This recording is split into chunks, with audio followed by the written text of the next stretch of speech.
I know what I'm talking about. All It's a right. method to my madness. It's a method to my madness. All Good that. evening. Good Yeah. evening. Good Thank you, Mr. evening. O'Neill. How Okay, let's are go ahead. We you? starting off. Good Okay. evening. Welcome to Political Cipher. This is Quandra Gaines, and we have Mr. Gaskins, Miss Good Elliott, evening. Miss O'Neill, Good evening. Mr. O'Neill, Mr. Branch, Good afternoon. Good Good evening. afternoon. and we're Good going to be evening. I talking. mean, good evening. And we're going to be answering some questions, talking about different things going on in the politics and what the climate is in politics. Like for example, our first question it will be, who is the new political machinery in the state of Maryland? Anyone want to take on that question? I could, since nobody is responding. First, let me go back and say the old political machinery. Okay. A person who controlled politics in the state of Maryland, all the way from Baltimore City, Prince George's, across the state, passed, died about 2 years ago. Um, that was Mike Miller. And he controlled it from the Senate floor in Annapolis. Um, and individuals responded basically on how he chose to direct them to respond. So if he wanted a bill passed, Mhm. he had his machinery in place, and you did what he told you to do. You had a few people who went against it, but they got no promotions. They didn't get select committees. They Yeah. were basically froze out of politics. Period. And that is vitally important to where we are today because after Miller has passed, it has left a void in politics Mhm. as the new leader or the person who controls the party, the Democratic Party. I mean, the state of Maryland has never had a two person party. It's always been the Democrats and the individual Republicans who were smart enough to move over to a more moderate place and devise a plan to get in as Republican governors. But Mhm. essentially, that's where the state of Maryland has been in its new status. Now, do we know who that person is? Or is there going to be another one? I don't. My mindset will tell me that um, it's not going to be up to the political leadership to call that if your new elected officials Mhm. are going to be strong and dominant individuals. They can control their own destiny.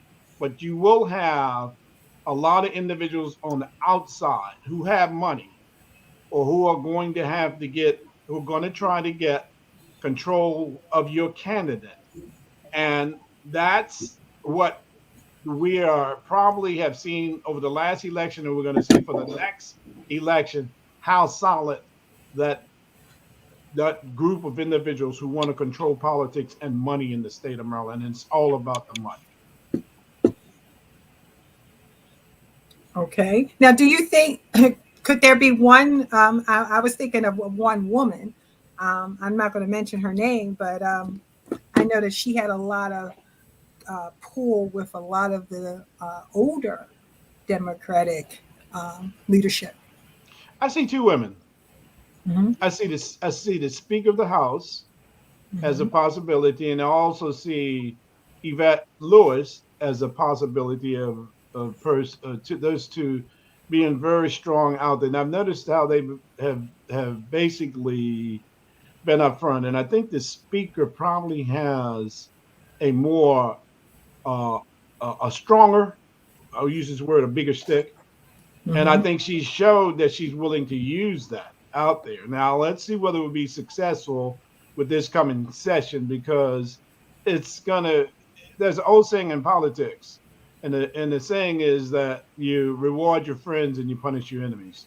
A lot of things have had happened this election period, and let's see whether she uses that tool or how she uses that to keep her individuals in line and make them follow her. If there is a such thing as a new leadership that is going to command um, the attention or or who will allow themselves to be led by a leader.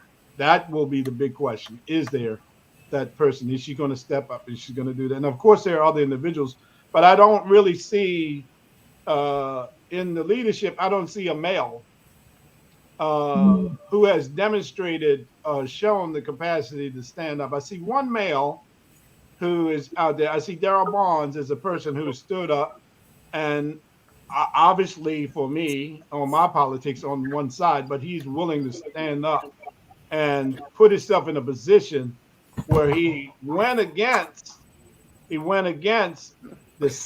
consensus candidate here, the Mhm. African American candidate, but he was willing to stand up to do that. Now Mhm. he's a leader and he's your leader, but let's see how he does. Well, it's going to be good to observe these individuals and see what happens in Annapolis during 2023. I'm just anxious to see it because it's going to be kind of like who's going to pay for the things that you've done during this prior election. So I have a question for the union representatives. Do you see anyone that's a political, powerful machinery within from the unions that can play a huge role in the decision making of Maryland? I don't see a union person, but what I see is a book I read. It's called A Silent Godfather. Mm-hmm. And the Silent Godfather in this situation, everybody looked at Mike Miller, but you still got Steny Hoyer. He was part of that triumph to control also Maryland too. And he jumped on the board with West earlier because he knew that the old Miller machine was dead. And I see him playing a key role as minority leader on a national basis, but also controlling, still making sure that West is on the right path. So I see that. I see him playing a role. I mean, Perez campaign. I mean, but if you looked at the machine, they weren't that bad. They came in second place. Mm-hmm. So you got to remember, Perez was a part of O'Malley's machine. You know, Mm-hmm. when he was Department of Labor in the State Department of Labor, then he went. You know, and I tell people about this. You know, is exposure, and that brought him to the civil. I mean, to civil rights division at the Justice Department, and then Secretary of Labor. Then he came back, and Mm-hmm. labor was behind him heavily. It wasn't local level; it was national labor, and he did a good job. He came because everybody thought Perez was going to win. I mean, Franco was going to win this, and he came in third place, a distant third place. Mm-hmm. So what I'm saying is, I see Hoyer more in West if he wins here, and I'm not too comfortable if Miss Jones, is that her name, the Speaker of the House, in the Agent Miss, yeah, uh, yes. in the state senate, if they know about power. It's about power. You got to understand power and how it goes, and I'm not too sure that they understand that in getting stuff done as it relates. See, we get in a situation where we want to be fair, and a fair sometimes ain't about power. It's about taking care of your own. You know what I mean? And I'm just saying, I see Steny. He was a silent godfather, and he jumped on West pretty soon. I mean, we was at a thing Saturday, the opening of the coordinated campaign in Prince George's County. And Steny was good, but Steny, he went a little too long. You know what I mean? But that's my view. I mean, I'm just saying that. You know what I mean? As you know, from a local level, Walla Brigade comes from Union. She's a union lawyer, and she's in Prince George's County, newly elected to District 6.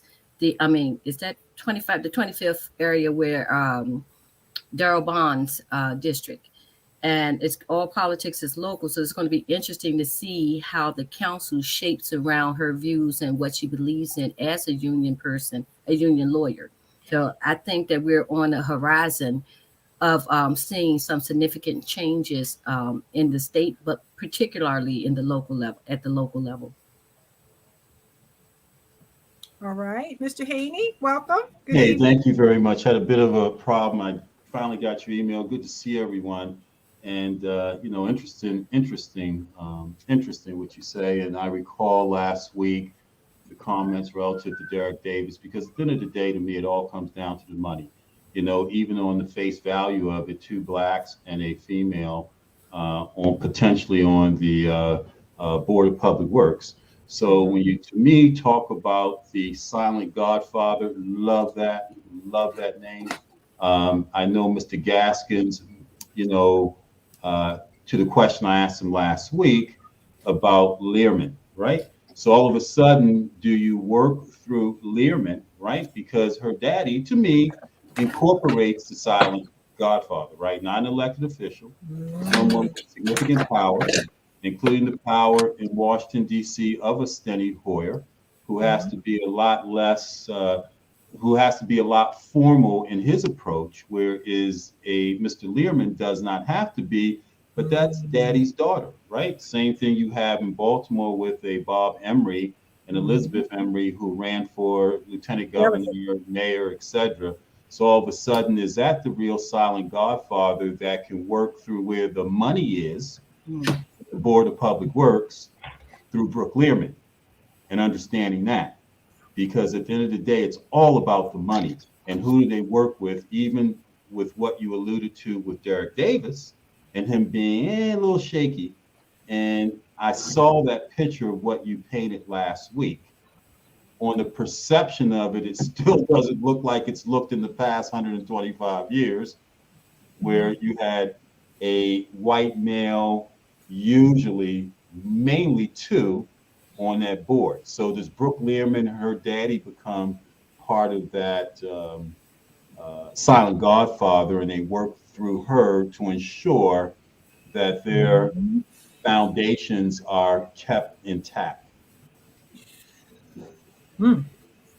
I agree with you. I think it's going to be interesting to see what role or how she executes that, because campaigning around the state, I've seen her dad politic for her.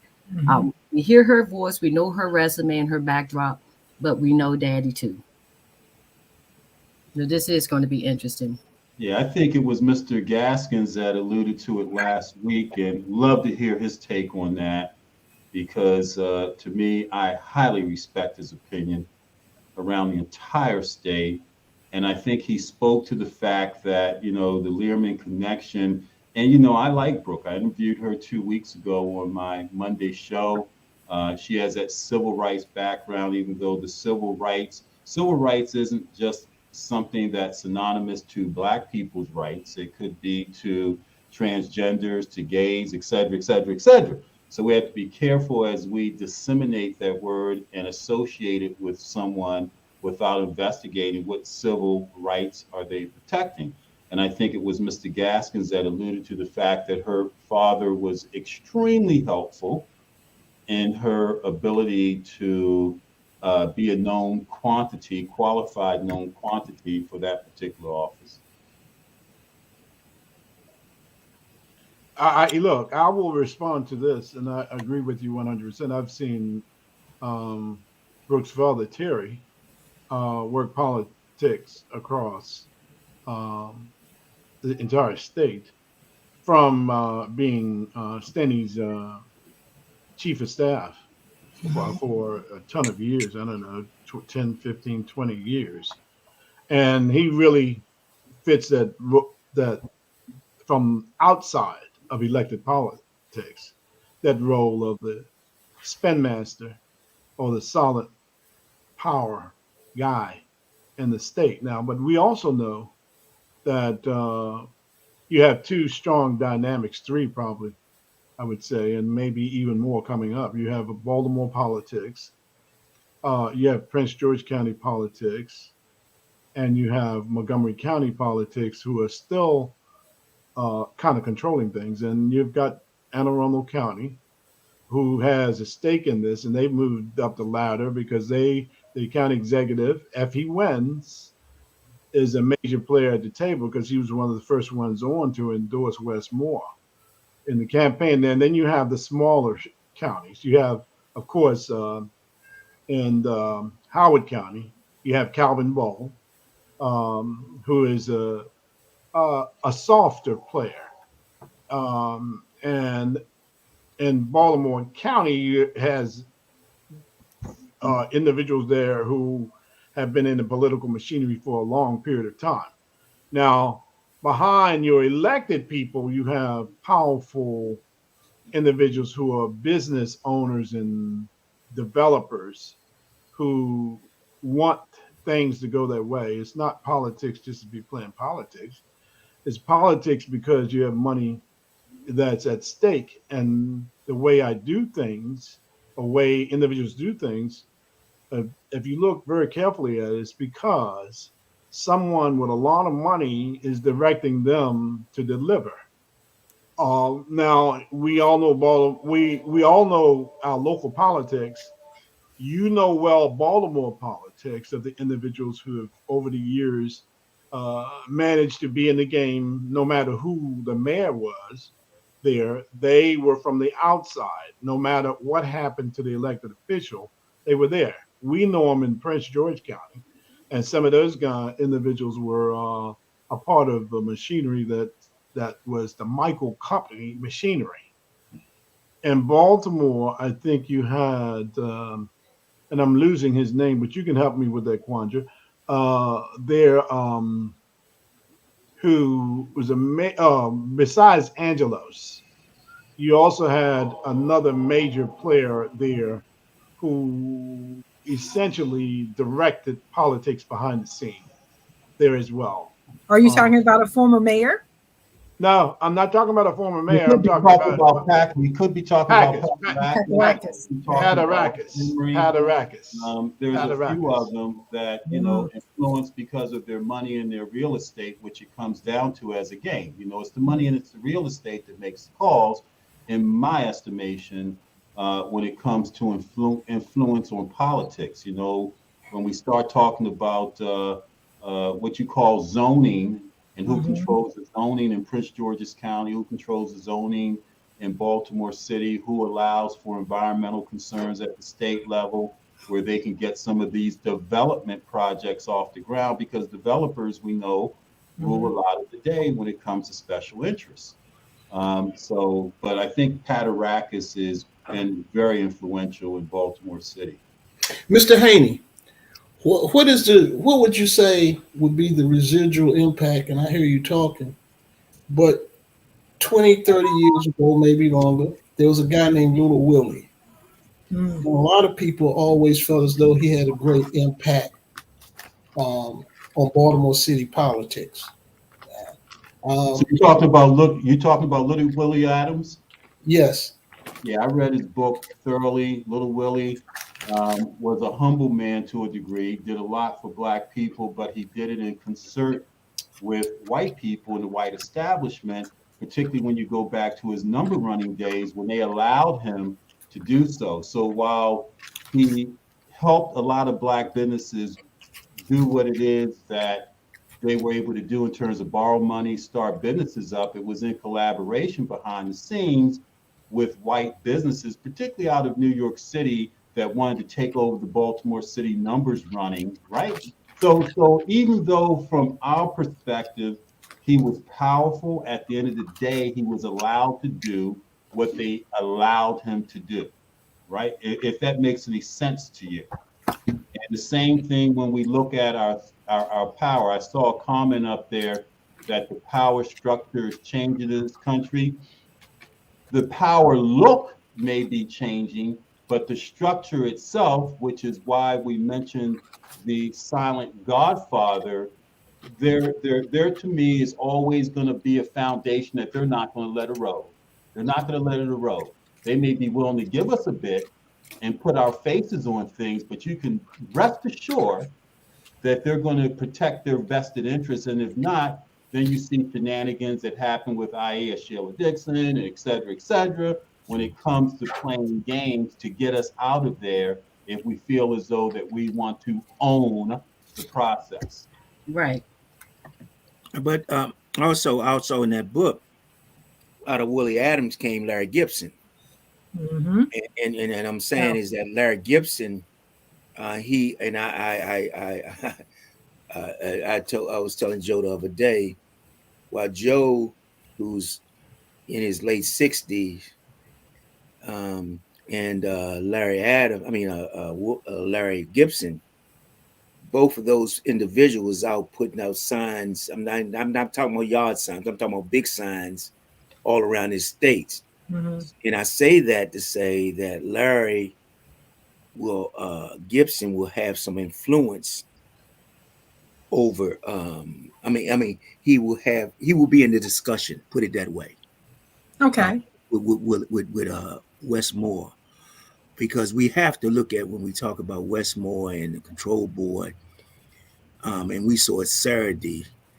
This when this boy win this thing, you're gonna have another national influence, and we have a tendency to bring people in who are not like us in key position to Mm-hmm. influence stuff, and we get happy with it.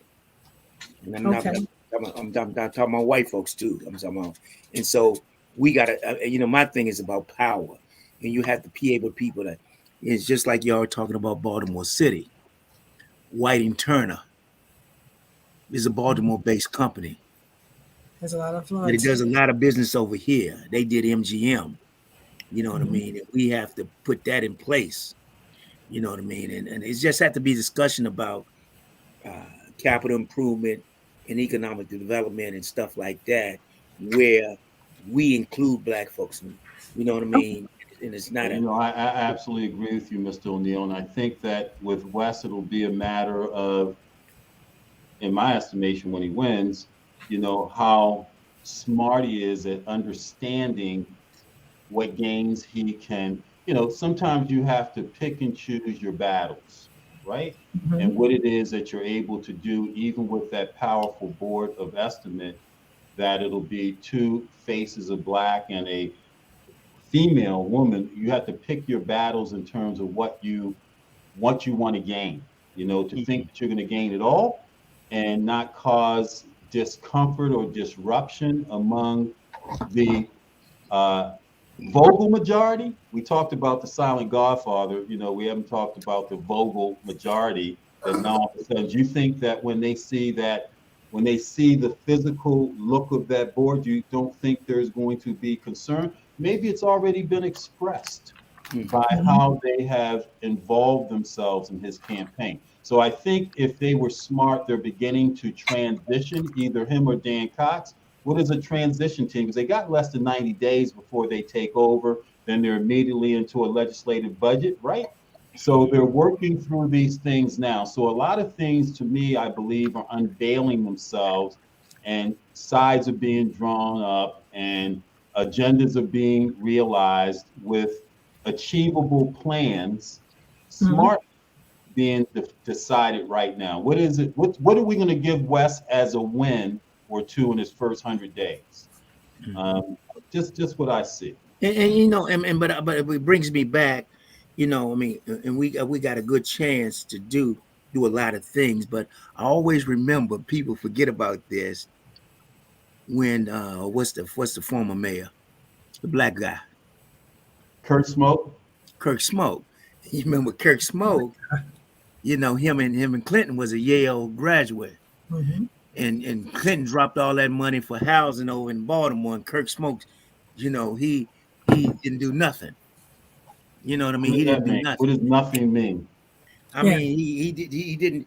It's North Avenue still look like it is. Ricestown Road still look like it is. But what I'm Well, if you saying go is, back I and think. look at the, Let me if you finish. look Let at me the finish. Let high me just. rises that he leveled a lot of high rises, McCullough homes, et cetera, where you had projects going up like you do in New York City, Okay, et okay, cetera. that's He okay. leveled a All lot right, of all right. those. And all I'm saying, my point is this. All I'm saying is that I think with 24 coming in, I think once West win, I think Biden will be user friendly in putting a lot of federal resources or be released to Maryland. That's what I'm saying. That's the only point I'm saying. That's all I'm Maybe, saying. maybe. You know what I mean? I thought, all I'm saying is I thought Kirk could did a little more. That's all I'm saying. But I'm saying with Wes, it's a lot of thing. And like you said, I know the board of estimate is important, but we just have to see. You know what I mean? We just have to see. Okay. So the next question is, what impact does the party ticket have on electing officials? Well, I think you can look at the Republican Party and make that, make that yourself. The party ticket, I believe kept Boyd Rutherford from running for governor as a Republican. I think it did. I think that they decided to do someone else. You can say whatever you want. If they're not behind you, if the party influence and money, the Learmans, the Turners, the Potts and Callahan, and people in Prince George's County are behind you. And they got behind Wes early, just like they got behind Kelly Schultz on the Republican side. But they lost because that hidden majority of insurrectionists that they didn't count on voting for Dan Cox, and they did, turned the Republican Party in this state on its heels, but it endorsed on the Democrat side, Wes Moore, and he was their candidate. They figured they could work with him. Yeah, but I think, and could y'all enunciate? Excuse me, Mr. O'Neill. Go ahead, Bruce. I didn't mean to cut you off. I apologize. The party ticket, when I see it as a different encumbrance in local races, having experienced it myself twice. Okay. Usually people pool their resources. The state senate, the local senator, he pulls his resources and they combine under the assumption of we'll pass out our ballots. I don't know about Wayne Curry. I think Wayne Curry maybe in Baltimore. Perrin Mitchell ran without, for lack of a better word, being the party ticket. In Prince George's County, it was always my experience that everybody wanted to get on the Miller endorsed ticket. That means you get to do the mailers, you got the poll workers, and it was very difficult for an outside candidate to win. This year was the first year in 27 years that an incumbent lost on the Prince George's County County Council. Why? Because of the ticket, the ballot. Because people would put out these ballots voting day, the official Democrat ballot. Now everybody sample ballots.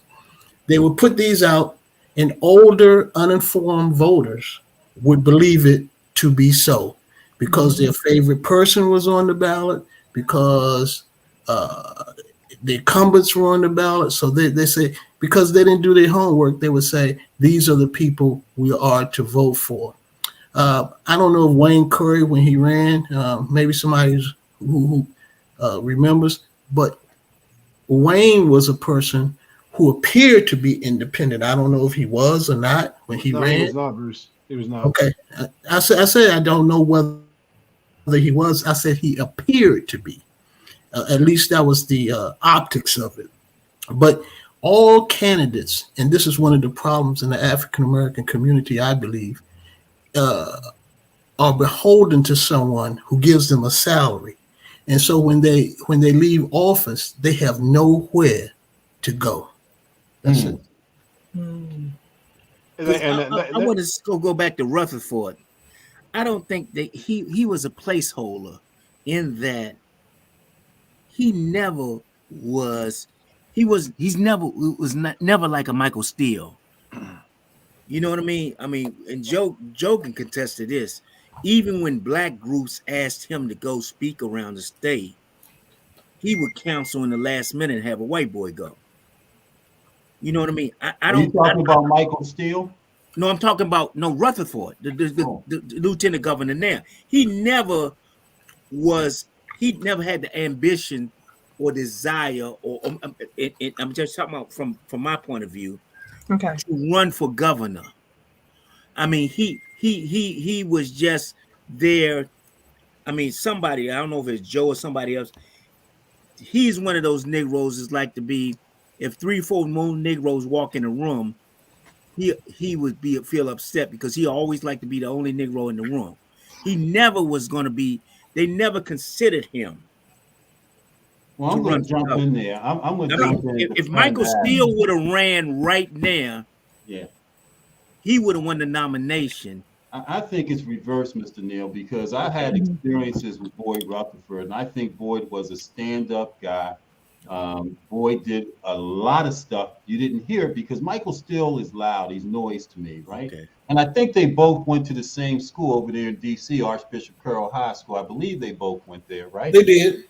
So there's some commonality there. But, Boyd behind the scenes, I know he appeared at 3 statewide meetings for tourism for me on the ask, right? I know that he helped some Black businesses, one particularly in Prince George's County, up in Hamden, a commercial laundry with $250,000 and other businesses as well behind the scenes. Didn't make a lot of noise, public announcement, public appearance, but he was there.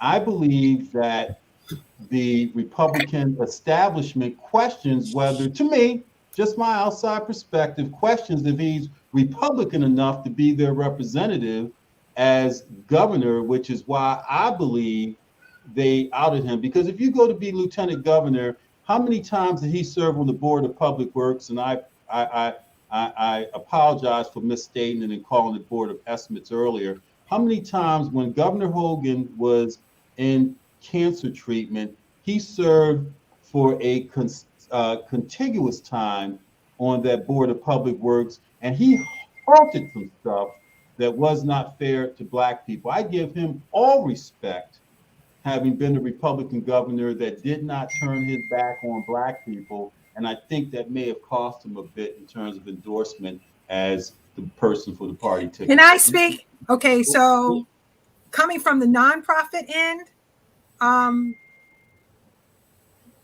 the lieutenant governor came in Baltimore City more than any other lieutenant governor came in Baltimore City. I worked for a nonprofit in the, as you would say, East Baltimore. He came down, he brought resources, he brought people who could make changes. A lot of different businesses from Prince George's County. A roofer came in and trained men to learn how to do those expensive copper roofs and things of that nature. And that was as a result of his connections. Another thing too is most people don't realize that he's very much on that ADA. And a lot of times people don't realize that you get, you're discriminated against. And he spoke out on that. So, and a lot of things as far as businesses. So I think that because he isn't out there making a scene, I think he was a benefit to a lot of young men, as well as a lot of young women coming from out of East Baltimore who had records and they are walking and doing really great things. So I think that I think sometimes what happens is, how many times did Steele come to speak with you? Frequent. And I can call him up now. I can call him up right now on the phone. But the point is, let me make this, and I think this is a valid point. I think this is a very, very valid point. Our experiences in Prince George's County with Boyd, and before he became lieutenant governor, have been dramatically different in contrast to what you and Mr. Haney have alluded to. The second point is this. I know, how can I say this and be politically correct? His politics have never lined up, I don't think, with the masses politics. Are there select African Americans that he has helped? I know some of the people that he has helped in Baltimore, but we're speaking over a wider range, okay? And I think to that degree, he has been out of step with the African American community from that perspective.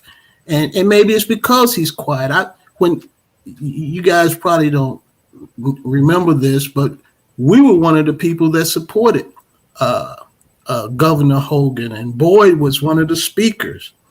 And to say he was not impressive would be an overstatement. Okay. Now, everybody doesn't have oratorical skills. I get that. But I believe that as an African American leader, as a lieutenant governor, you have an obligation to just not in your own circle or the people you like, but even the people you don't like, to help. Okay, so if we do that, tell me what the Lieutenant Governor Brown did when he was in O'Malley's administration. Was he supportive? Was he around many No. Black people? Okay. No. But he was a Democrat. I don't get into party labels. Right, but what I'm saying is you're saying one person who's maybe not out, who's not outspoken, maybe quiet, and he wasn't impressive because he wasn't dramatic, fanatical, expressive, those kind of things. Well, let me go So, back to no, wait a minute, Rutherford. Mr. O'Neill, hold Okay, on. go ahead, go ahead, So go what ahead, I'm go saying ahead. to you is you have a lot of great leaders who are not, who are innovators and silent, and they speak when it's imperative. Because if we look at the state of the state of Maryland, right? That tells me, for me, when I met him, down to earth guy. Who is this? Very nice. Very Right. nice. And documentation beats conversation. Give me, okay, when we were fighting the MGM, Right. the lieutenant governor was one who opposed us standing up for African Americans in contracts. That's a fact. Okay. Okay, that's a fact.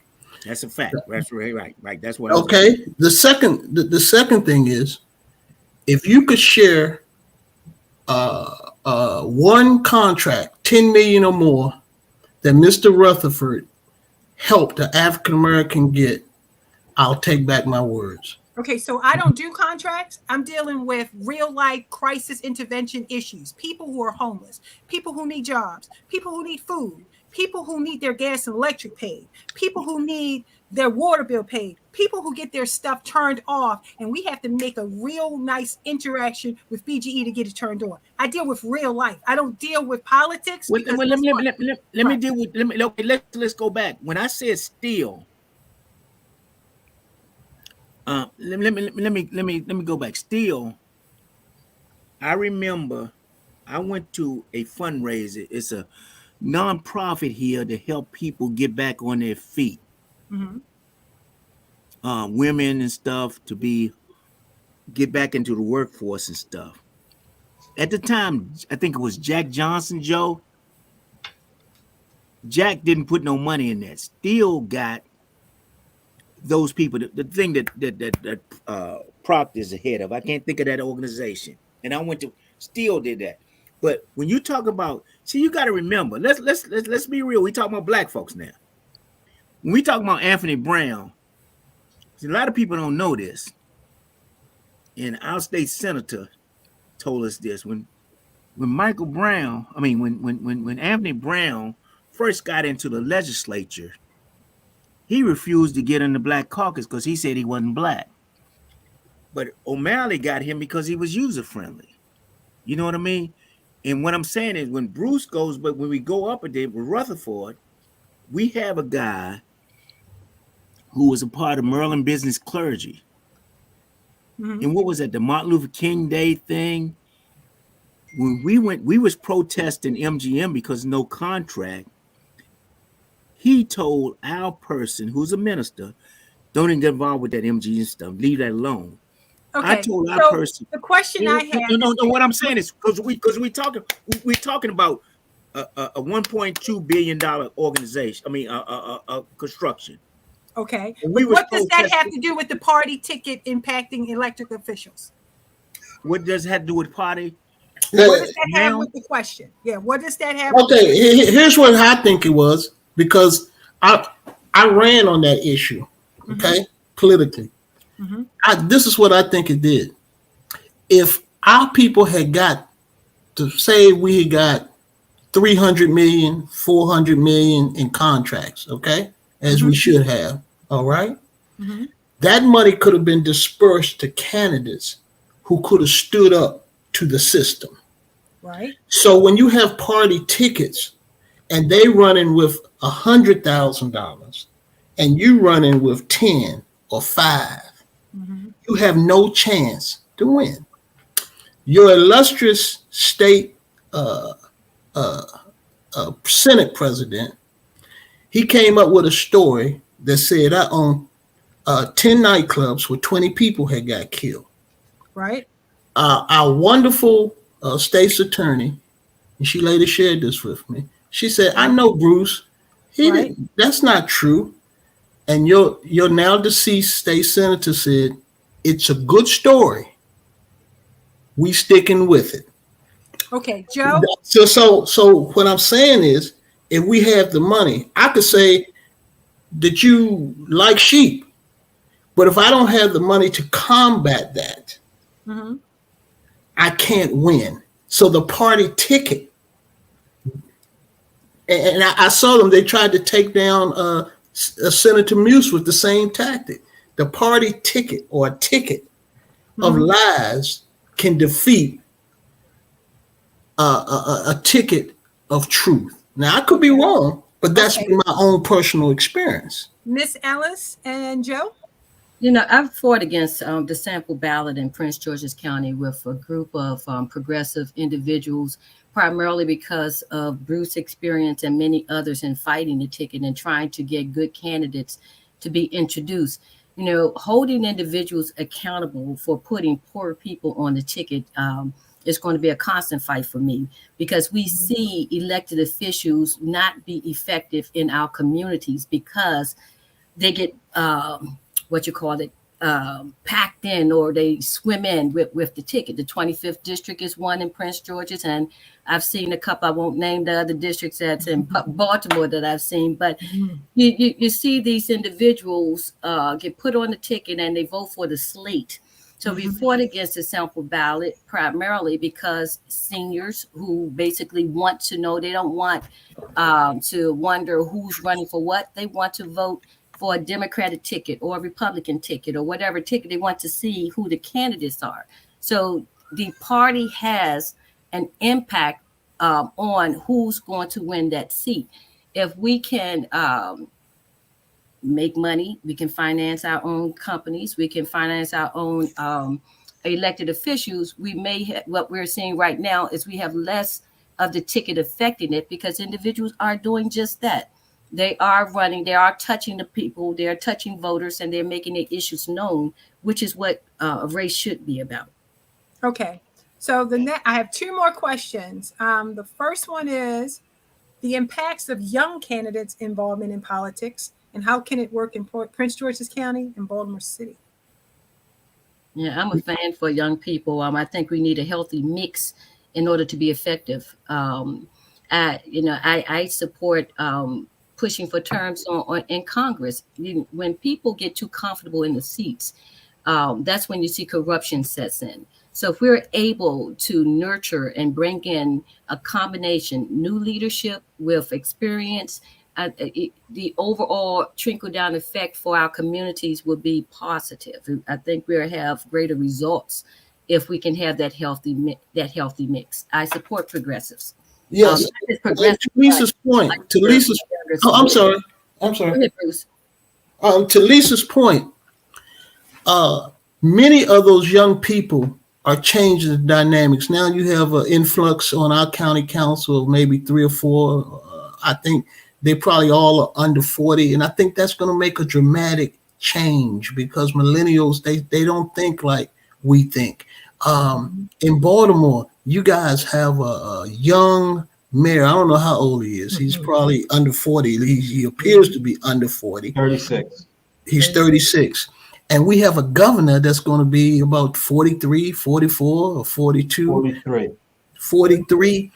So I think that's going to attract a lot of more young people. You got to remember, and I said it last week, a lot of people have lost hope because of the lack of opportunity. Young people, I talk to them a lot. The ones I talk to from the grassroots and you talk about the nonprofit sector. I commend you for that. But a lot of those people say, I don't want to vote anymore. Mm-hmm. I don't want to vote anymore. It doesn't matter. Joe? Look at my condition. But let me before Joe get on. We had a victory, and Joe might mention it. We had a victory just since we was on last week. The current council in Prince Georgia wanted to pass legislation to help developers. Within since we was on the phone last week, it was supposed to be a vote Monday, Joe. Was it Monday, Joe? On the development stuff, they basically put that on hold indefinitely, and I think because they were afraid of the young people coming on the council, because see, in Prince George's, it's not January, it's December when they take office. You know what I mean? It's not and we had people on the council was trying to pass stuff for developers before the December date. But Joe and other people, they put out emails and stuff, basically to call your council person, sign petitions to change that. You know what I mean? But Joe, go ahead, Joe. No, I think that the young candidates are vitally important in the process. What happens with the younger candidate is that if they have not been groomed through the young Democrats and have not been controlled through the young Democrats, and I don't say that the organization is a bad organization, but uh, prior to the passing of the president of the Senate, was used to groom individuals who thought like they did and who could be used as puppets for their purpose. So they wanted those individuals to be groomed to be your new leadership. So you didn't get grassroots individuals who had the concerns of the community or the black business people or the nonprofits at heart. They were put in there essentially to make sure that the power structure stayed in place. Mm-hmm. But what I think what we've seen over the last, and just in Prince George County, they haven't even gotten in office and already have a major win. What happened in Prince George County, so that you'll know more about this a little bit more, is that the power structure lost a major race uh, in this election. Major. They lost the control of the Prince George County Council that'll take place when those new individuals come on the council. And those individuals were not backed by the developers in the community, so they don't own them. So now they're out and have the voice of the people, and they can make decisions, and they don't have to depend on a major developer pulling their financial support from them. So the first target here was to change the county's zoning requirements, which would have, instead of having the ability to get a majority to for anybody who desires a zoning change, two candidates pushed this out there, and it was two seasoned candidates, two at-large candidates, and the two are well known, and they're highly funded by major developers in the county. But they pushed this out there, which would change that.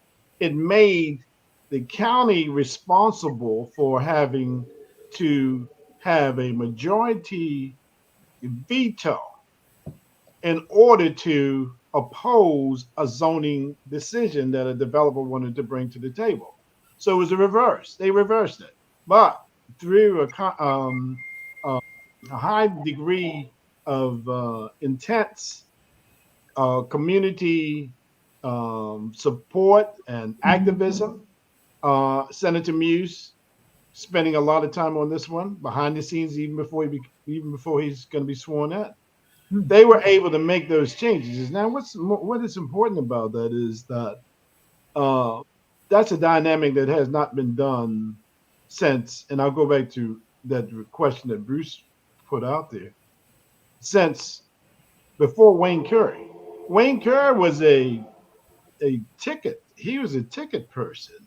The reason why Wayne became county executive was because the white power structure groomed Wayne, sent him to school, paid for his school. I think Frostburg State.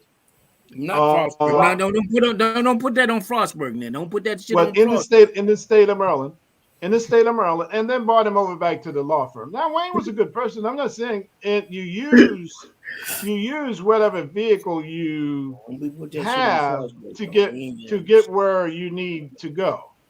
So Wayne was astute enough because he would have never became county executive if he didn't use that. He would not have been. But he used that vehicle to become county executive. Now, what happened to Wayne is more important than how he got in a position, is that after he got in that position and he started voicing his voice for things that the system didn't agree on, they made him pay. When he could no longer run again, what they did with him is they said, okay, fine. You used to work for us, but we don't need you anymore. Jack Johnson is now the county executive, and you're not effective with Jack Johnson, so go find a job somewhere else. So Wayne spent the latter part of his years going from the trying to find a job with law firms. And the only person that picked him up was Billy in Baltimore. Billy reached out. The local firms in Prince George dared not to touch him. The only way that Wayne Curry came back on the scene was when his person, Rashawn Baker, became county exec again. Wayne now is in a was now in a powerful position. So the firms that were denying him a position wanted him now, and one of them even placed them in the company as a president of their real estate company, but only in name, not in equity.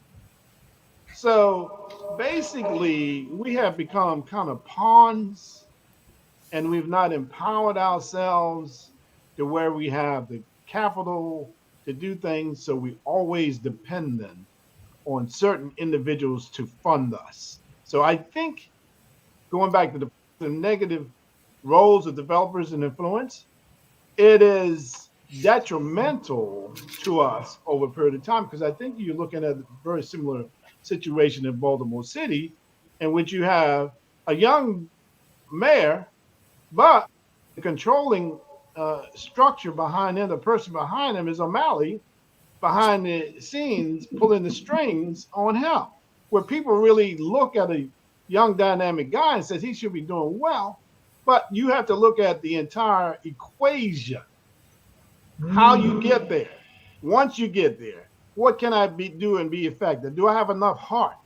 Do I have a movement enough that's powerful that will sustain me when I try to do what I need to do? If you don't have that, then you become pawns for the developers and the influencers in the community. And that's what we have always got to recognize. We have to create that vehicle that people can come to us and they don't have to be afraid, because there's powerful people, as there are powerful people behind the scenes in the white community. There got to be powerful people behind the scenes in the black community. And that's going to be our role in the community, to make sure that we're that level of influence that's powerful enough to stand up in the system. Yeah, well, I want to add it to Joe. We have people. When we talking about young folks, our key young folk, our key young folks, and people, and Joe and them might not like me to say this. We have Ed Burrows. Ed, before he ran for council, I had told him to run at large. Ed was on the school board. Ed was elected to the school board when he was 19 years old, Joe. People said, why did Ed get elected? Well, people don't vote. But he basically said, you're not helping people for better education. But before I called Ed because he's out here. In the history of Ed, guess where his people is from? His people is from Southeast Washington. His mother and them from Southeast Washington. And the deal is, Ed, I said, Ed, you need to lead that school board. You need to run it large. But before he ran it large, that's when Francho took Monique, and he ran for that seat. And I don't brag on myself. Joe know this. He called me, Mr. O'Neill, I'm running for the seat. You gonna endorse me? I said, yeah, Ed. And we talked to Ed like we talked to our children. They were when Joe talked about this council with his developments, they scared of Ed getting on that council because he's just like Muse in the Senate. We don't want people to change. He asked the question. And we talk to Ed just like we talk, Joe talk, like you talk to your daughter, Haynes talked to his daughter. We talk to him like that. And what I'm saying is Ed, he wants to do right. And all those people, the new people on the council, the reason they did that was trying to push legislation for developers because they know once Ed get on that council, they can't just run stuff through him. Yeah, I don't think Ed is alone. Earl, Ed is not alone. No, that's what I'm saying. That's what you miss. Crystal and Waller, those young people. No, that's what I'm saying. You miss what I'm saying. Mary Lisa. Washington. No, what I'm saying. Lisa. What I'm saying is, Lisa, he got a crew. For a better word, we call over here in DC, we call crews.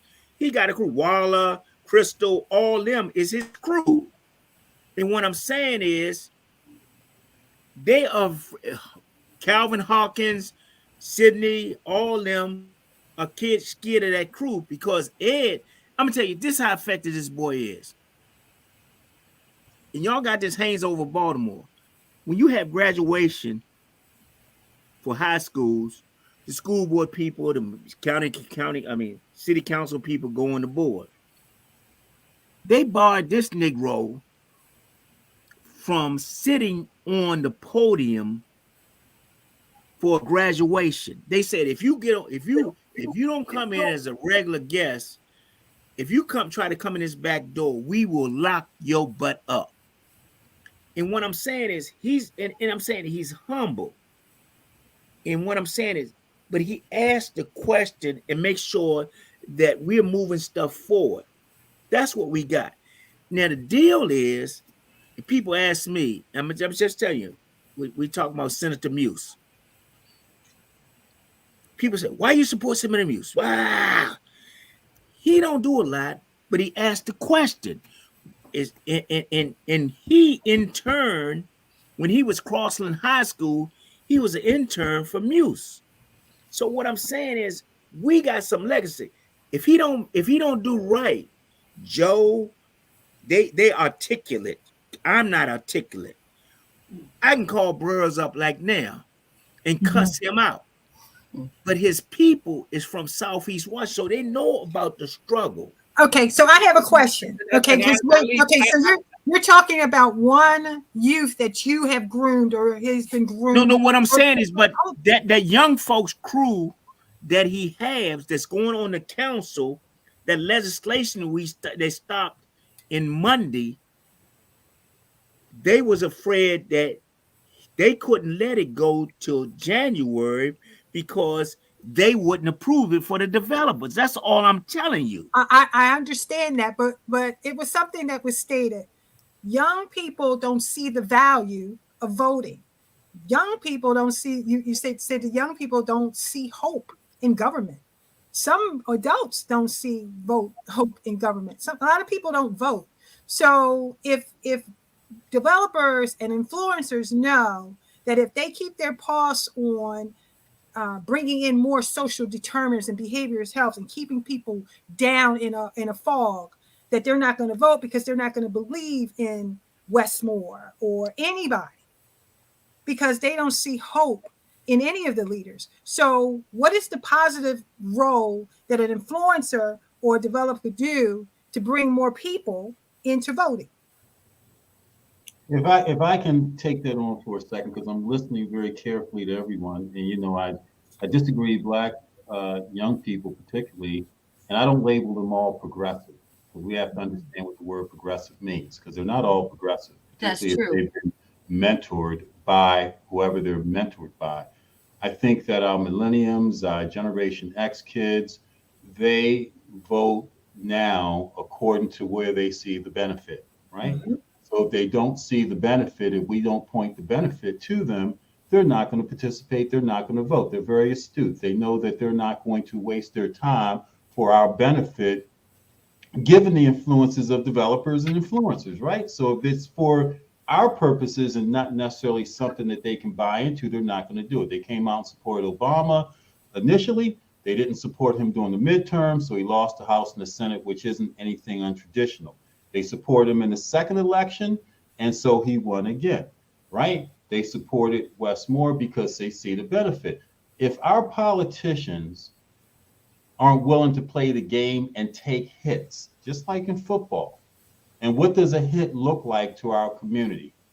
Is it pushing back on developers and influencers that may have not paved the way for them to be elected?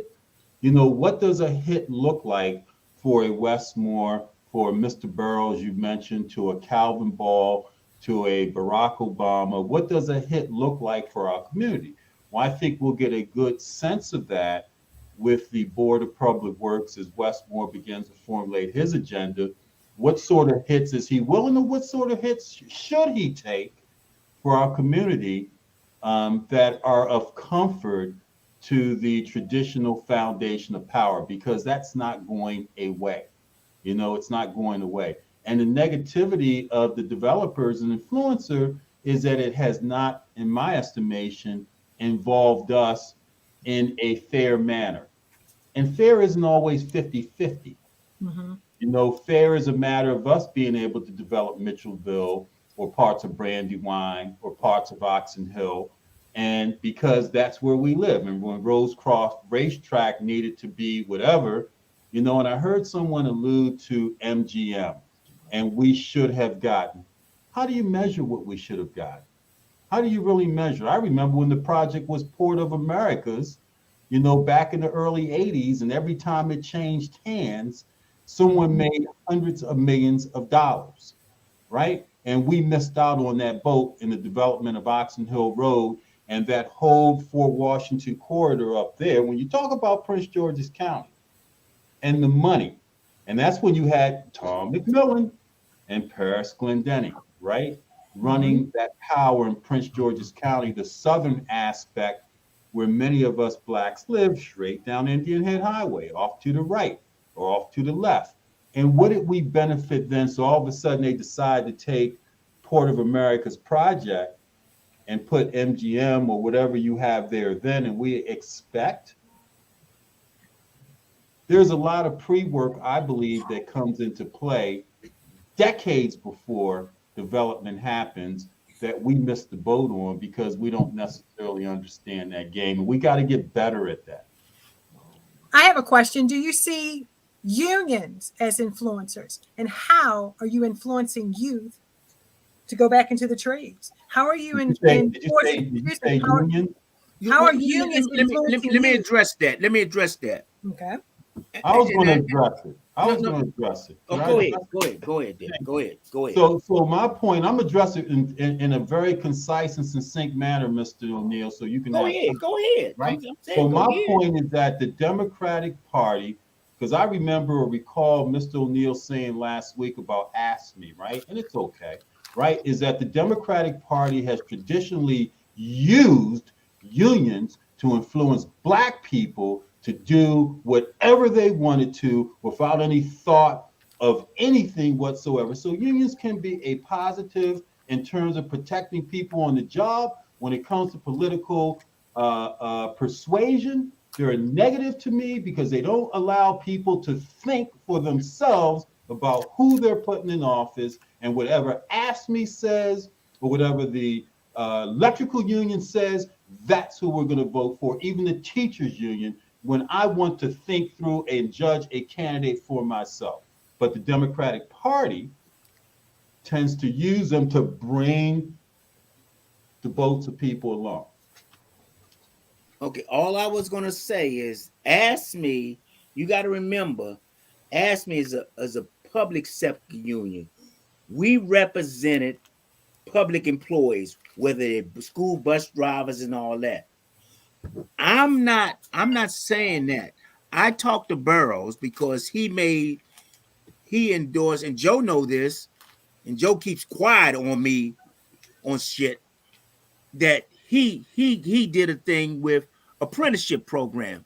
The thing about apprenticeship programs is this: they can have apprenticeship program and they can get 50 black kids and they'll sit them in the union hall.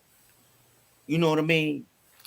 And don't want them to finish that program. So the guy, they're paying them, but the average kid will get tired, and he would quit before he get even the training to be a plumber or electrician, because they don't school him beforehand. That's what I'm saying. And what I'm saying is the unions, if when we talk about this past election, it came from the national to support Tom Perez because he was a labor secretary. I'm not this person that's saying that unions is the greatest thing since sliced bread. You know what I mean? I'm gonna tell you that. If you know my history, I worked for ASME, but I had to sue them. That's why we went to work for the AFL. And what I'm saying is this: is that we have to, I tell everybody this, and for my we don't want politicians to love us. We want to respect us. We're gonna have to make sure when Wes or whoever, Brooke or whoever, we have to get in that ass once they get in there in February. We don't want the same stuff. We have to basically make sure they legislate for the betterment of the black community or working people. That's all I'm saying. And what I'm saying is that when we talking about young people, all I'm saying, it and Joe know this, Lisa know this, and Bruce know this. Ed ain't ain't as aggressive as we want him to be, but we know we can deal with Ed. But he also got the people. I mean, it's so bad in Prince George's County. The school board, they was talking about conservatives on the school board and the liberals on the school board. How can you do that when most of the school board is 90% black? Okay, And all I'm saying is that we have to make sure whoever, West or whoever, legislate, make sure that they do what they supposed to do. That's all I'm saying. okay, I ain't got no utopia on nobody. Okay, so I've been listening to everyone, and I love how you promote Barrett's, right? But we got other young people, okay, young people, and they're not as fine and articulate. And Miss Gaines, what I'm saying is that Mr. O'Neill, I'm talking now. In all I'm saying, okay, go ahead. I give you respect. You give me respect. Okay, go ahead. There are youth who do not believe in your unions. They don't believe in the government. There are a lot of youth who have no idea what you do. As far as unions, my father was in the union, electrician union. Okay. I've had uncles and all, and it was a sense of pride at one time where if you worked a union job, you had a place. Just like you gave me an example how discriminatory and profiling a union would do to a young African-American boys. They'll just sit there and let them migrate or just sit there as if they don't have a place. And you're a union. So what do you do to protect our Black youth or Black women and men that go into the union, and you know that the power that be is actually doing this to our youth? And all you're basically telling me right now is if we get West in office, the union is going to play their role and everybody else is going to play their role. But the average Joe or the average Quandra who is not a part of the union, what about those kids? What things are you doing to go out in the community to educate, to empower the Black children, the Black kids, the Black youth, the squeegee boys? What are you doing? You talk about Prince George's County. You talk about Washington, D.C. What about kids in well, the let me correct you. Can I say this, Joe? Can I correct you on something? The question I have is when you tell me about your experience, your accolades, etc. What about that guy who has been trying to get into that union, and because of the standards, the various racial discriminatory standards that you have in the union as a union man who knows this is going on, what things have you put in place? What things have you done as a union man to stop it? Okay, what I'm trying to tell you, it's a difference between public sector union and private sector. The public sector union, who I work for, is the city government, the county government, the state government.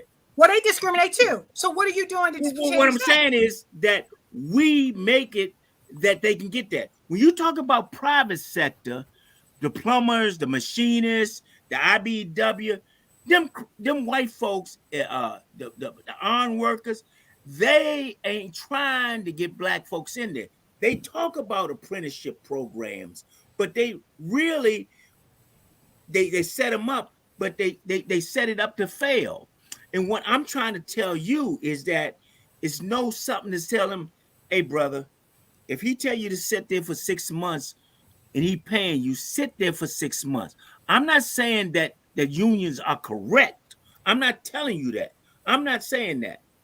I mean, like I said, when you talking about bus drivers and stuff, but what you got to tell people is that, hey, young boy, if you guys Ray's sister pregnant and you're a bus driver, at least you got some health benefits. We got to do that.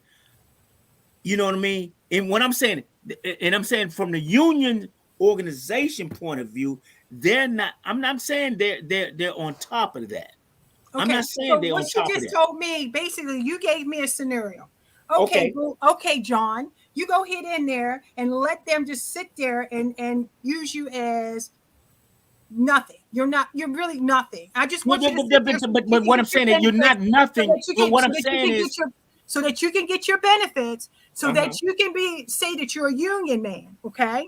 All right. So that's a lot of people sit on the bench. Scenario. Let's do another. What I'm saying is, Miss Gaines, is this. I believe that we have to separate out union and what the purpose is versus union in politics, right? Right. So we talk about the benefits of union, because I'm going to push back on what you said. Unions are beginning to come back from a protectionism as they were originally developed, particularly with the Pullman and Black people back in the 20s and the 30s. Hey, Philip Randolph. That, right? You're starting to see it in baristas. You're starting to see it in supermarkets. You're starting to see it with bus drivers. Where I have issue is when they pull the unions in for the political process, right? Versus the protectionisms, which you saw during the pandemic, when people were concerned about, erosion of health and environmental issues in work environments, and they started to go towards you. You see more union activity happening now because people are concerned at the way employers are treating them. But what the union has done is translated that into the political apparatus to protect their ability to say $20 per person if we get 1 million in, because it's mandated like they do in Baltimore City, that anyone gets a contract over a certain amount of money has to have a union vote or a union affiliation in order to get a government contract. Now, to me, that is wrong. Yeah. I think DC is doing it right. And I just wanted to make this real quick point. And I want DC is doing it right. They have several what they call technical training programs for people who've been incarcerated, returning citizens, if you will. I know of two. Charles Mann, he runs a electrical program. Okay. You have another young man who runs a welding program. And what the city does is pay the students to go to school. Absolutely. And Absolutely. they have waived a lot of the requirements where you can't have no record or nothing. They want the kids with the records. They actually go to the jails and recruit the kids to come out, and so they can have a livable wage. Electricians make good money, plumbers make good money, etc. And I think it's a working partnership. It's a working, and let me just finish and I'll make this point. It's a working partnership. That's the only way it can work. And Right. prayerfully, like guys like Larry Greenhill, Earl might know Larry Greenhill. IBEW. Huh? IBEW. Yes. Electrical, and right.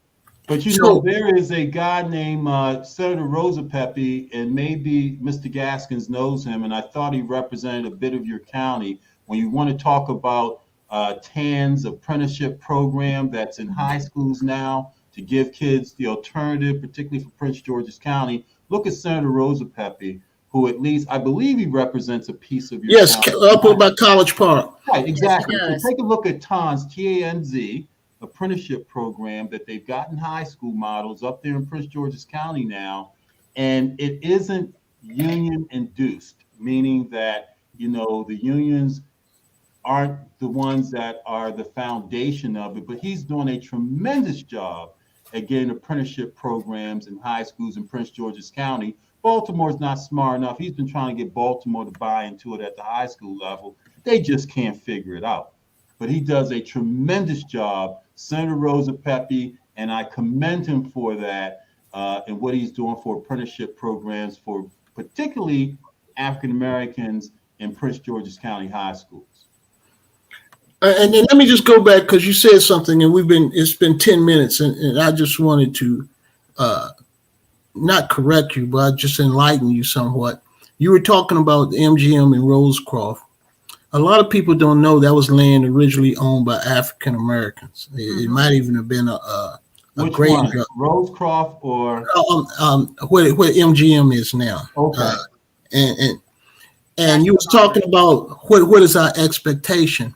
I don't believe you can put a casino anywhere in America and the community doesn't have anything to do with it.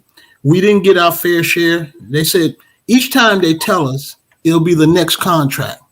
The Wilson Bridge, nada. We just built a beautiful hospital, nada. MGM, nada. So the expectation should be work here, live here, make your money here. Exactly. If we hired our people from our community, I think our communities would be better. But we're hiring people from Virginia. We hire because they're good paying jobs. We don't get our share. And I think African Americans are the only people that allow other people, and it's nothing against other people. I love Asians. I love Indians. But we're the only people that allow people to come in and make money off of us at MGM. If you go down there, it's African Americans, a lot of senior citizens putting their money in the slot machines, people who not even getting home. They're not even given they're not even a good corporate citizen. Can I respond to that when you finish, Mr. Bruce, so that I can explain? And when I mentioned 82 and 83, when that project was Port of Americas, and when I mentioned that development happens 20, 30 years before we actually see the buildings happen, and I mentioned the fact that that part of Fort Washington, Indian Head Highway, and Oxon Hill on the cusp of the DC line, Southeast DC, that we were in control back in 80, 82, but where were we in terms of the development aspect? And I agree with you wholeheartedly, but we can't wait until year 2 or 3 before the shovel goes into the ground to ask for where is our fair share. You know, and this is where part of us being in the loop in terms of when development ideas come into play. 20 years before they actually come out of the ground. The consolidated plan. How many of us even look at the consolidated plan? Because most people don't know And about the that's what's consolidated important. plan. That's what's And- important, that we understand, because you're right, we were in control of that. And when you go further down into India Head and you see our Black people that were, part Native American and part Black that are down there, we own a lot of that down there, but we never are on the cusp of the planning aspect of development, which occurs well before we go in there and put our money in the slot machines. We have to understand But that. it's black folks, but black one folks thing, let them do it though. but wait a minute, Earl. Go ahead. The whole getting a good job is one thing, and most people and being on the ground, grassroots, are not aware of the consolidated plan. And we spend so much time trying to educate the public on what's happening, what's coming down, and often the public, because we need the masses, are not engaged until it happens.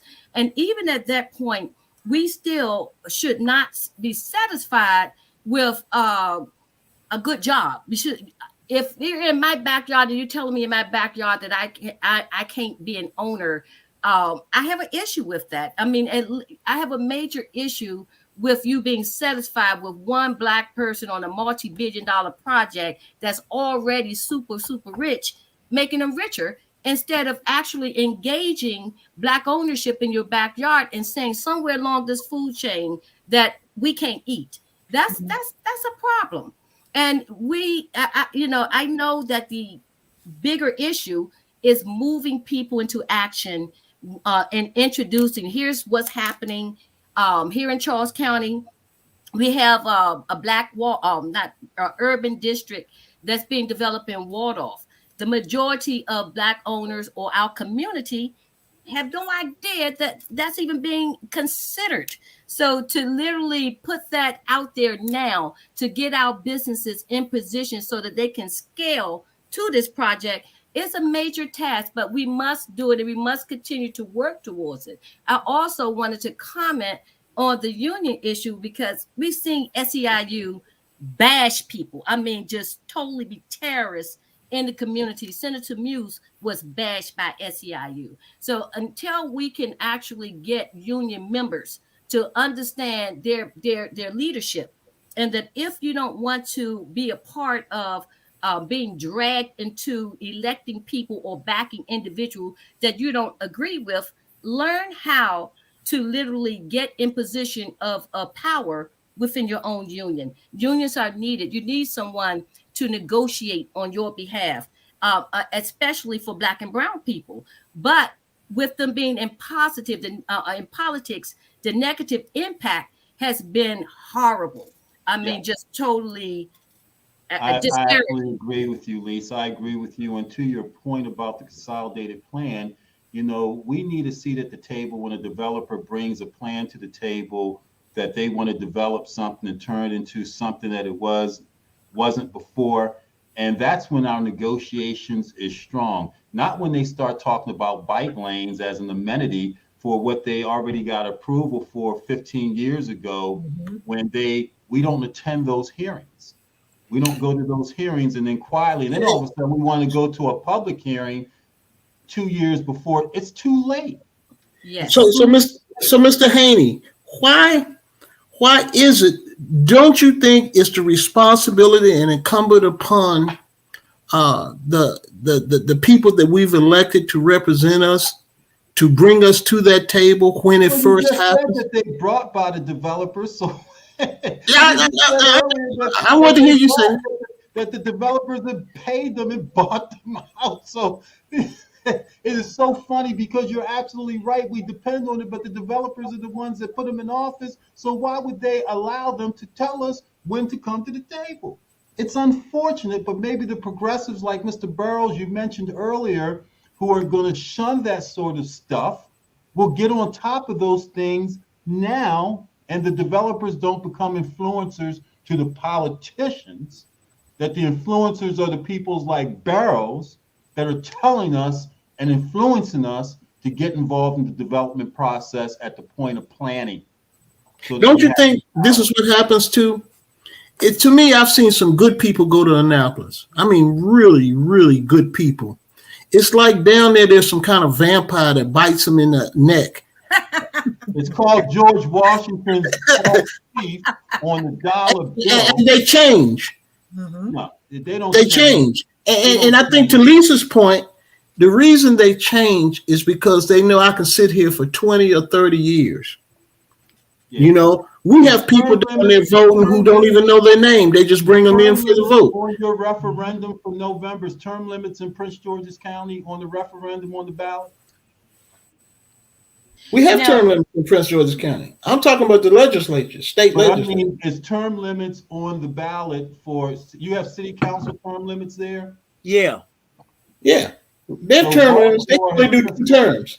But what they do is they bounce. They go from, say you go from county council member, then you can run in your district, then you can run at large, and then you can come back and run again if you really want to. Yeah, we're just getting that way in Baltimore, man. You know, I would like to see. The reason that they change when they get to Annapolis, in my perspective, is because they adhere to the true power.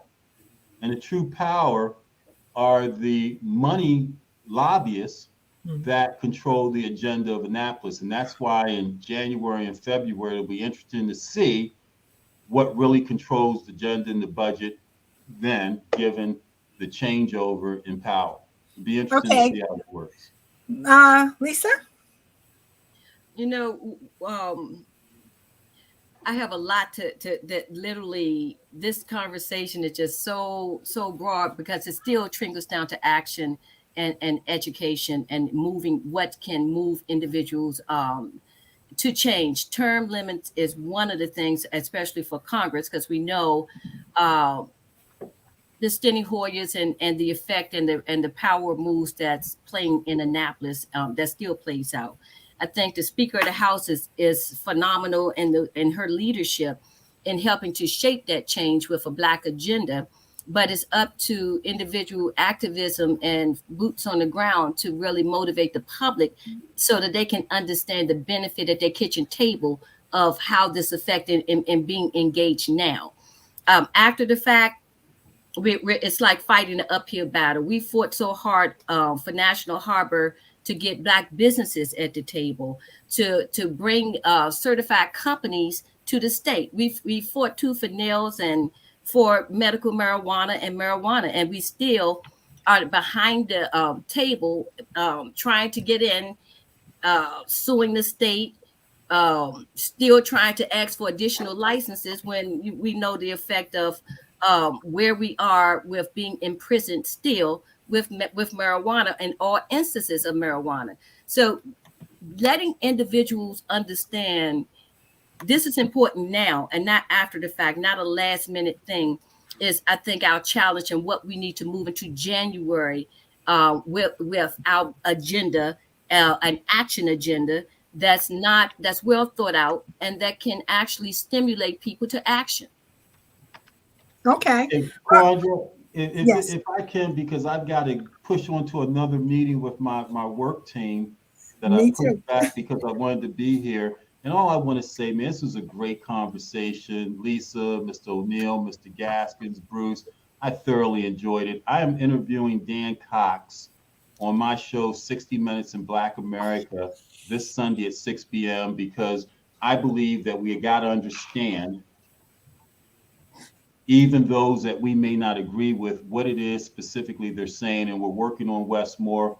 Hopefully it's the following week. We're talking with his people to interview him again as well. I think I sent all you guys a link of the primary interviews, but This Sunday at 6 p.m. on 60 Minutes in Black America, Dan Cox, a Republican candidate, and we're going to talk very specifically about his platform if he was to be elected governor and what he sees as his path. You know, so regardless of what we say or think, we still have to hear the other side, I believe, and our people have to be educated as to what the others are saying, not what we think, but what comes out of their mouth and how he says he's going to govern. Would that be, would you be able to, is that interactive? Would we be able to ask questions? You will absolutely be able to ask questions, and my production team is working on a way now where you can actually call in and ask a question specifically. We hope to have that technology worked out.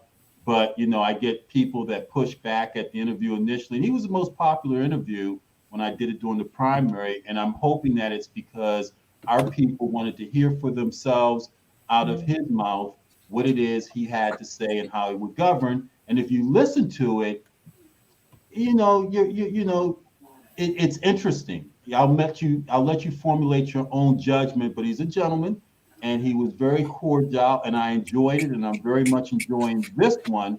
And as I mentioned, I'm hoping Westmore and I'm working with his people now is the following week or maybe even that evening after the Dan Cox. But I just wanted to let your viewers know and let you know I thoroughly enjoyed this and I'm going to shut up now and I appreciate being here tonight. Really appreciate I have Okay, to. okay, go ahead, Mr. Is Brown. Baltimore, I just want to ask you guys because you know, is Baltimore a sanctuary city? Yes. Yes. We brought the, what was it, the group before the Ukrainians? There was a group that had an issue that we brought thousands of them in. I want to say not the Afghanistans, right? When they invaded, we brought like about 2,000 or 3,000, I believe, during the previous mayor's term into Baltimore City. So Baltimore is a sanctuary city. Yes, it is. And like my last question is, where should we as African Americans be on this whole issue on immigration in terms of our politics? Well, if we look at it in my perspective from the bigger picture of national security strategically around the world, it doesn't stop us from fighting what it is that we feel is our due, but we have to look at it as it appears to be strategic security decisions that affect our security as part of this nation as well. But it still means that we have to ensure that we get what we feel is our fair share from this country as well. But for them to make a strategic security decision on Ukraine or Afghanistan or other places around the world, I've got to understand how that works so that I don't go against it, not understand the big picture, because it shows my ignorance to a degree on security when I do, if that makes sense to you. Yes, it does. All right, Mr. Gaskins, you're going to be the last voice that we hear tonight. Well, I think it's thank you. I think it's been a great show. I think some of the ideas that we've formulated just have to be implemented. I'll go back and I look. I'm anxious to see what will happen in January, and I think that until we put ourselves in a position where we can have that impact and remove some of those people, including the unions that we were talking about, away from the table and getting people, and I would say unions in politics, then we're going to be in trouble. Because I think one of your individuals who's listening, Art Blackshear, is on, and he mentioned something that's critical. And I was talking to a person who's trying to do a school, and we were talking about who are the unions now in the trade unions. And if you look at the trade unions, they are Hispanics. Now, I have a problem with Hispanics being there, but the problem is that there is no room in there for young black people. So we have a tremendous amount of work to do, and we got to continue to work, and then we got to build young people who we can train and not teach and educate them, so that after we're gone, we'll have somebody here who knows history. And because without your history, you go nowhere. You're dead people. So I think it's a great show. Thanks for having us. Thank you. You're welcome. Well, one thing I want to leave out is I want young people to vote. It's not a losing hope. There's a lot of work to do. But if you're not at the table, if you're not expressing your voice and you're not casting your vote, the way I look at it, you're supporting the opposing team. So on that note, I look forward to seeing many of you next week. Good night. Good night. Quandra, what a phenomenal job. Thank you for having me. Thank you.